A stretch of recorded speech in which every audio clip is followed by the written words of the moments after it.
tonight. I didn't leave the Saskatchewan Party. The Saskatchewan Party left me. Two former Sask Party MLAs endorse NDP Leader Beck. Also, the Saskatchewan Party announces a new first priority on the campaign trail. That'd be the first order of business if we were reelected. Plus, a special honor for two Regina sports icons. This is CBC Saskatchewan News.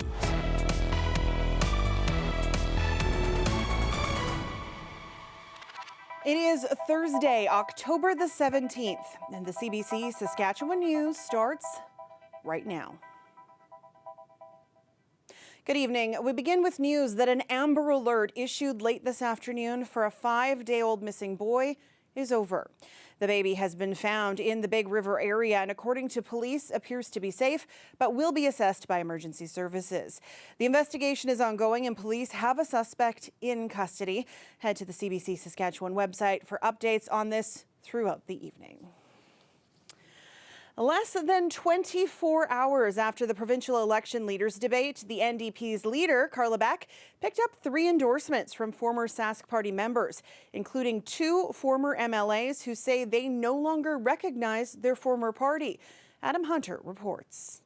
These 3 former Saskatchewan Party members have gone from green to NDP orange, and they're backing leader Beck. Former Regina Coronation Park MLA and Speaker Mark Docherty says he was treated more fairly by former Premier Brad Wall than by current party leader Scott Moe. Well, Scott Moe, I asked many times for meetings as a sitting MLA. I didn't get a meeting. Docherty says he felt ignored and eventually resigned. He says Bill 137 and the emergency debate on pronouns and names in schools is what pushed him away from the party for good. It was the utilization of the notwithstanding clause in order to further subjugate people, young people, that need our assistance, need our help. Glenn Hart represented the Saskatchewan Party for Last Mountain Touchwood for 21 years. He stepped down in 2020. It's not the party that I was elected to, and they have changed dramatically and moved to the right, and I just can't be there. And so I see Carla and her team as the logical choice to govern this province. Hart says he disagreed with some Sask Party changes, including making security at the legislature answer to a ministry and not to the independent speaker. And that's a small crack in our democratic system when the executive branch tries to control the legislative branch. The third defector is Ian Hanna, a former advisor and speechwriter for Brad Wall. I didn't leave the Saskatchewan Party. The Saskatchewan Party left me. Hanna, who recently worked with the Saskatchewan Teachers Federation, says Bill 137 and the use of the notwithstanding clause last fall was proof to him that the party had moved too far to the right, in his words, for short-term political gain. I'm sure I'm not the only person in the province who once supported the Saskatchewan Party but just can't do it anymore. Scott Moe has gone too far. It's time for a change. Hanna, Docherty, and Hart join Speaker Randy Weeks as the ex-Saskatchewan Party members endorsing Beck. When asked about the defection, Sask Party leader Scott Moe said, quote, "Their vote, their choice." Adam Hunter, CBC News, Regina. Today, the Saskatchewan Party announced a new platform promise, and it's around gendered change rooms. As Alexander Kwan reports, the party describes it as their first priority. The leadership debate is in the rear-view mirror, but it appears Saskatchewan Party leader Scott Moe wants to attract voters' attention with a new policy. If we are reelected, I'll be very clear.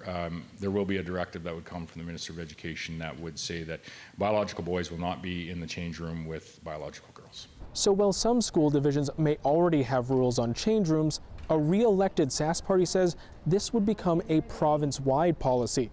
And as Moe says, that'd be the first order of business if we were reelected. The proposal comes after a news outlet published a story featuring a Balgony parent saying their daughter had been uncomfortable in a change room at a school with 2 other students who identified as female but were assigned male at birth. Moe's announcement was swiftly condemned by the NDP. Make even further already vulnerable kids more vulnerable. This is the most ugly kind of politics. Transgender advocates also pushed back on the proposal. Change rooms, washrooms, they should be safe for everyone, and it's as simple as that. There is no evidence, absolutely no evidence, that allowing trans people access to the accurate and correct gendered spaces increases risk for anybody else. One expert says this policy wouldn't actually ensure safety, and it serves a political purpose rather than addressing a real problem. We have seen the Sask Party attempt to use transphobia to shore up their support and to get people out to vote. The timing of this in the election campaign feels really like that's what's happening here. Skelton says every piece of evidence shows that safety for women and girls comes from comprehensive sex education. But third-party programs that offer that information are no longer allowed in the province's schools. The Saskatchewan Party government banned them last year. Saskatchewan heads to the polls on October 28th. Alexander Kwan, CBC News, Regina. If you're in downtown Regina anytime soon, you'll probably notice some new people in uniform. The city's first alternative response officers, or AROs, have finished their training, and now they're hitting the streets. This group of special constables will spend their first few weeks working with Regina police officers who are stationed downtown. After that, the AROs will be on their own, patrolling and offering to help people and businesses. Police say this is a way to help the most vulnerable and make downtown a safer and more welcoming place. I think our community has lots of complex challenges right now, and so we need to think outside of the box in terms of what is a good fit for our community. And so the AROs are a new way for us to be present downtown, provide that proactive presence, and really engage with people who may be facing complex issues and connect them to services. So I'd say less of an enforcement and more of sort of community support. The AROs will also be able to enforce bylaws and rules downtown, as well as help support police during investigations and arrests. When they're fully done their training in January, pairs of AROs will be on patrol between 8 a.m. and 10 p.m. daily. Former Canadian Olympic snowboarder Ryan Wedding has been charged in Los Angeles with running a drug trafficking ring. While key members of Ryan Wedding's violent criminal enterprise were successfully apprehended, Ryan Wedding is still at large. The FBI is offering a reward up to $50,000 for any information leading to his arrest and extradition. Police say Wedding was last living in Mexico. Another 15 people are charged in the case so far. The RCMP say Wedding is also wanted in connection with a number of murders in Canada. Police say the gang was smuggling cocaine through Colombia and Mexico to the U.S. and Canada. Wedding is from BC and competed for Canada in the 2002 Salt Lake City Olympics. American and Canadian authorities have joined forces to fight a new email scam, one that involves sending personal information to potential victims. Nicole Williams explains. With this Bitcoin address. Craig Stephen was at his home in St. Thomas, Ontario, when he received a troubling email. It had my home address and phone number, and obviously they had my email, so it was a bit shocking. The anonymous author of the letter accuses Stephen of venturing into the dark corners of the internet. They say they've hacked his device and can see everything on his screen, switch on his camera and mic. You've been treading on thin ice with your browsing habits. The author threatened to share compromising videos of him with everyone he knows, unless he hands over $2,000 US worth of Bitcoin. Stephen knew it was a scam, but says he's never received one with this much of his personal information, including a photo of a house from his street at the bottom. It kind of took my breath away because it was like, you know, how did they get this information? A number of police agencies across Ontario have issued warnings about what they describe as a widespread sextortion scam, and several state justice departments in the U.S. have joined them. I haven't seen one that has this much research put into it. This woman from Texas was also threatened, and so was her mom. She was freaking out, and then she started reading it and freaked out more. Cybersecurity experts say this much personal information, the result of a larger data leak. Not only do they have richer data about us, but they have tools that make it easier to do very personalized messages to many, many people at the same time. Experts suggest to always assume messages like this are fake, and if they appear to come from official sources like the police or the CRA, to reach out to those agencies directly to confirm if the message is real. Nicole Williams, CBC News, Toronto. Well, it was a night to remember for lunar lovers around the world. These are pictures sent in to us from Chile, where stargazers were treated to the closest supermoon of the year. The third supermoon, the fourth, is on November 15th. This one, though, known as the Hunter's Moon, it was historically a signal for hunters to prepare for winter. And speaking of preparing for winter, Ethan will have your forecast after the break. Stay with us.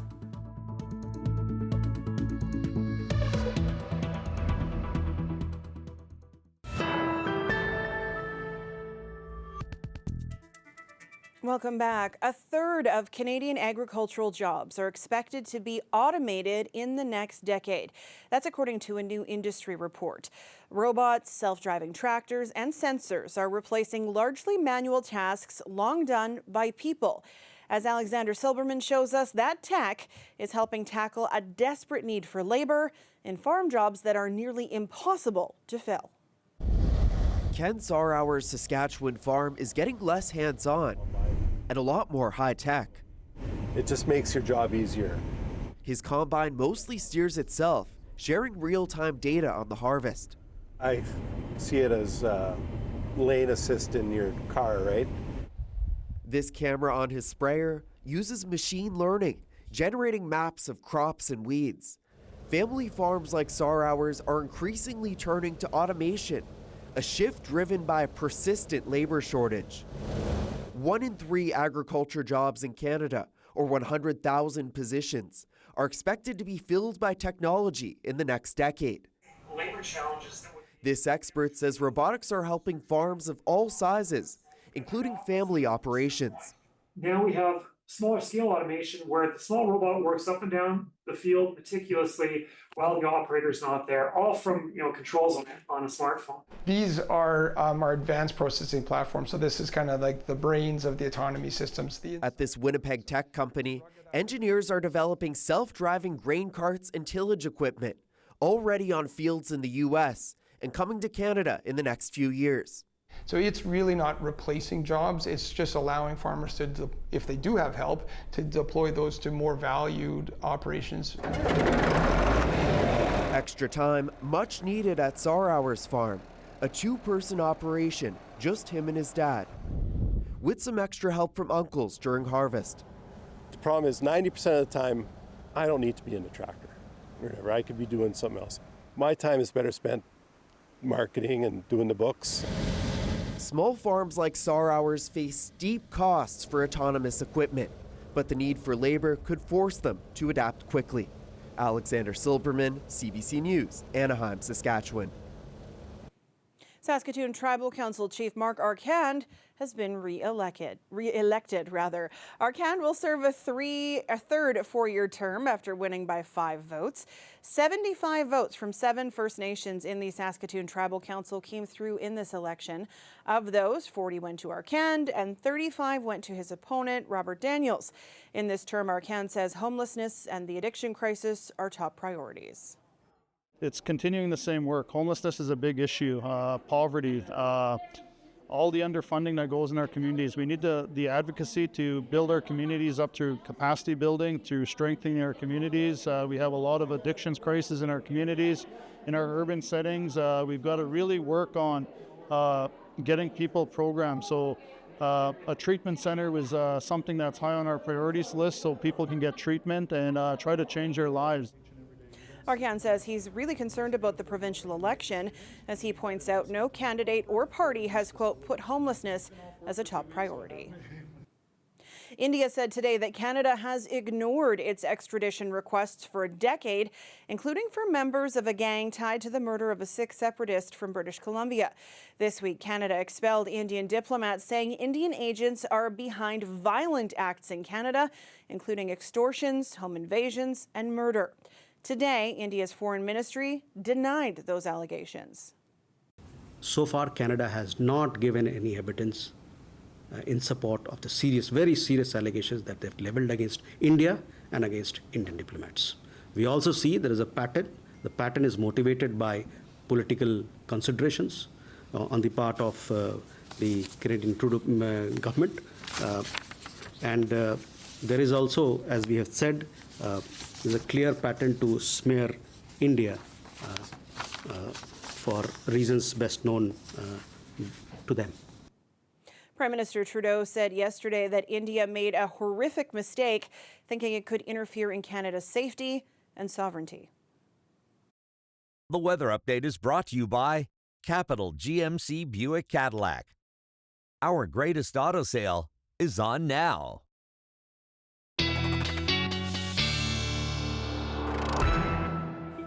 And our weather specialist, Ethan Williams, joins me now. The difference a day makes. Yeah, no kidding. Yesterday, basking in some nice, warm, summer-like temperatures through especially southern Saskatchewan. And today, not so much. We've seen things really come down in parts of the province. How much have we dropped? Well, take a look at the map here. You can see by as much as 13 degrees when you compare highs yesterday to highs today in places like Swift Current and Assiniboia. Not as much as you go a little further north and a little further east in places like Leader and Yorkton, but still a slight drop kind of here and there. But before we saw the drop, we did set some temperature records again yesterday, and in places like Rockland and Lucky Lake, it was actually your second day in a row where you set temperature records, much of us into the 20s. Honorable mention goes to places like Swift Current and Estevan, which got up to near 25 degrees but did not set a record. Wasn't quite warm enough for that. Now, the reason that we've seen the temperatures drop is partly because of this cold front here, and not only has it been dropping temperatures, but it's also been bringing some showers to southern portions of the province today, and that is attached to this area of low pressure, which is churning away kind of right over the tri-point of the Northwest Territories, Alberta and Saskatchewan, and it's bringing some rain, and it's even changing a little bit over to snow into far northern parts of the province. We've been seeing that through the day today, and I think that's going to continue changing over to snow in that region as we head into the very early morning hours, the wee hours of the morning tomorrow. South and central going to clear out. That means we're going to be a little bit chilly overnight tonight. And getting into tomorrow, I think almost all of us going to enjoy a nice sunny day as that low and that cold front pull away. Now, it's not going to be sunny for long because we have another low that's starting to move in, and by Saturday morning, cloud cover moving back into central and eastern sections of the province, and then another small system bringing through some showers to the Churchill region. Notice much of south and central, though, will remain unscathed from any moisture or significant cloud cover as we end the weekend. So for northern Saskatchewan, I think overnight tonight, maybe upwards of another 5 millimeters, especially closer to the northern border. And then over the next couple of days, the couple of systems will bring about 2 to 4 millimeters, especially to the Churchill region. We're not looking for much snow in the way of this. I mean, there might be a centimeter or so. It's mostly going to be wet snow and will probably just melt on contact as we see temperatures jump above the freezing mark again tomorrow. Winds are going to stay breezy, though, especially for the north overnight tonight and into tomorrow. I think south and central will have a bit of a gusty day, especially as we get into the weekend, I think is when we'll start to see those pick up again. So for Regina, not much of a change temperature-wise tomorrow, but again, some sunshine as we clear throughout the day. The weekend will be quite nice with a little bit of a breeze on Saturday. And then a gorgeous Monday before a nearly 20-degree temperature drop into Tuesday. You've been warned. Saskatoon, again, we're looking at fairly seasonal conditions for you tomorrow. And then that real bump up as we get into Saturday and staying about status quo for Sunday, Monday. Possible flurries with that temperature drop off before the sunshine returns for next week. So that drop off the cliff, Sam, it is coming. So if you were me, would you find your extension cord and winter clothing perhaps over the weekend? Maybe not the extension cord, but a warmer jacket, definitely. I think finding it doesn't help. Well, it doesn't hurt. Yeah, it helps. It doesn't hurt. Keep it on hand. It's been a long week. Thanks, Ethan. You're welcome. Well, they made it. Pandas Bao Li and Qingbao have arrived at Washington's Smithsonian National Zoo after a 19-hour flight from China aboard a Boeing 777, nicknamed the Panda Express. The animal care team at the zoo says the pandas are exploring their new habitat. The pair will spend the next 30 days under quarantine, and the giant pandas exhibit will open in January. We'll be back after the break.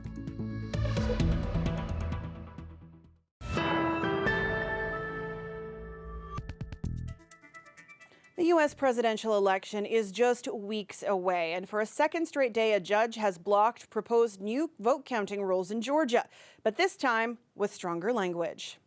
The judge called the requirement that votes to be counted by hand on election night illegal and unconstitutional. The changes were enacted last month by a Republican-led election committee in Georgia.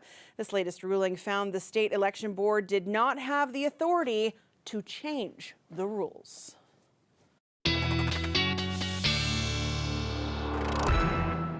But does Ethan have the power to change the weather? I have the power to tell you that to look up into the sky tonight, because if you were watching a little bit earlier, you heard about that gorgeous Hunter's moon. It's the second last supermoon of this year, by the way, just so you know, the time of year generally when it's considered that hunters prepare for the long winter ahead. But we won't think about the snow or the cold just yet, because it will be a good night to actually see the moon if you're in Regina. Partly cloudy skies at midnight tonight, and by tomorrow morning, a bit of a chilly start, but the winds are fairly light, so that won't be too bad. Even clearer skies in Saskatoon, as we're already starting to see the clouds clear away. And by tomorrow morning, a little bit of wind. Yeah, gonna make that feel like -4, but we'll likely warm up with that sunshine sticking around through the afternoon, thankfully, Sam. Okay, thanks, Ethan. You're welcome. And before we leave you tonight, a special honor for two brothers from Regina who made big names for themselves in professional sports.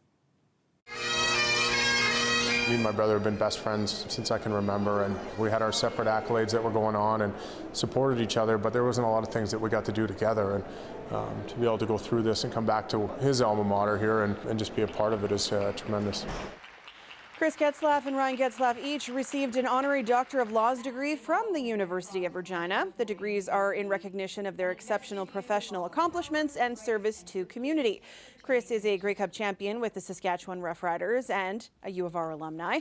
And Ryan is a Stanley Cup champion with the Anaheim Ducks and two-time Olympic gold medalist with Team Canada. The two were among 988 graduating students that received 1,012 degrees, diplomas, and certificates at today's fall convocation. And that is it for us tonight. For more on the provincial election campaign, you can head to cbc.ca/sask, subscribe to the CBC Saskatchewan YouTube channel, or download the CBC News app. Don't forget to vote Monday, October 28th, and then join us here for the results and analysis. Thank you so much for watching. Have a great night.